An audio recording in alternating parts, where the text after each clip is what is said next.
The following is a presentation of the Belly Up Sports Media Network. We're going to move on to our next topic here. Grayson Rodriguez, the top premier pitcher in the Baltimore Orioles scheme, the Baltimore Orioles situation here. Yes, it's Love a scheme, that. really. He doesn't make the call up. He gets sent back down for the start of the year. It was a tough decision. I think reasonably, I would say they had a good 6 guys that were probably all about the same level of major league caliber player right now. And so, I'll give Kyle Gibson a lot more respect than that. But, when you've got 5 guys of your 6 potential starters that are around the same level, something's got to give. Brandon, do you feel that Grayson Rodriguez deserved the call-up? It's really tough because he clearly struggled in spring training, giving up about a run per inning pitched. The whip was pretty high, 1.5. Clearly, he can strike guys out. When you're striking out more than one batter per inning, you've got nasty stuff. But he's only 23. It takes time for these pitchers to really get into form. For reference, Spencer Strider's 24, and he debuted, I guess in 2021, but full, time starter in 2022. Let's just give it time. Who's saying that, the first injury that happens to an Orioles pitcher, I could easily see Grayson Rodriguez get called up. And it's just, it's a tough choice, but clearly the Orioles, who I think are one of the better run organizations now, given their budget limitations and their whole ownership situation, which is just a complete hot mess. I think that this is the right decision at first.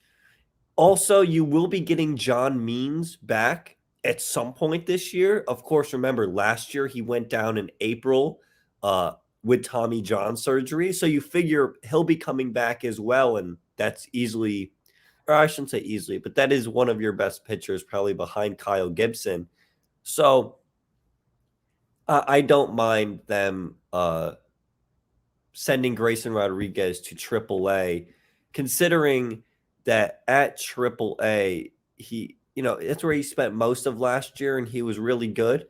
Let's just give him a couple of weeks there. And if he's still balling out, go for it. But based on the opponent quality he faced in spring training, it was somewhere between AA and AAA hitters. So maybe a little cause for concern for Baltimore, and that's why they chose to start him off at AAA. Again, it's a tough situation here when you have, Dean Kremer. I still can't believe we're saying this man's name in a major league setting. Cole Irvin, Kyle Bradish, Tyler Wells. These are all guys that are probably going to give you mid-4s ERA. And compared to a rookie, I think that's a pretty fair spot to put most rookies. Obviously, if a guy breaks out, he breaks out. But that's a very realistic scenario for a Grayson Rodriguez rookie season. So you got to run with the guys that you are easiest to put out onto the field. In terms of Grayson Rodriguez, this is definitely, I think, a benefit not being up, because you get the chance to not have this target on your back of a bad spring training, because there's no way to sugarcoat this. It was a bad spring training.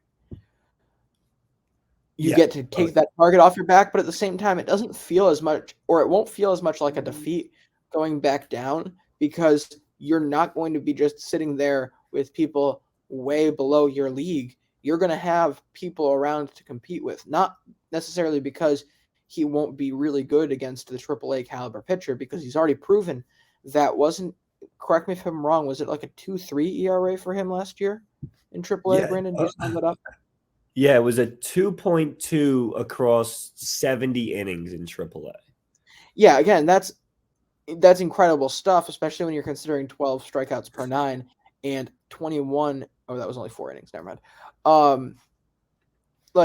He pitched incredibly well, and so he's going to be better than the average pitcher at that level once he gets warmed up into the season, but he's not going to be just sitting down there feeling like he's rotting because he's going to have competition. I definitely see a world where DL Hall jumps him to the majors this year.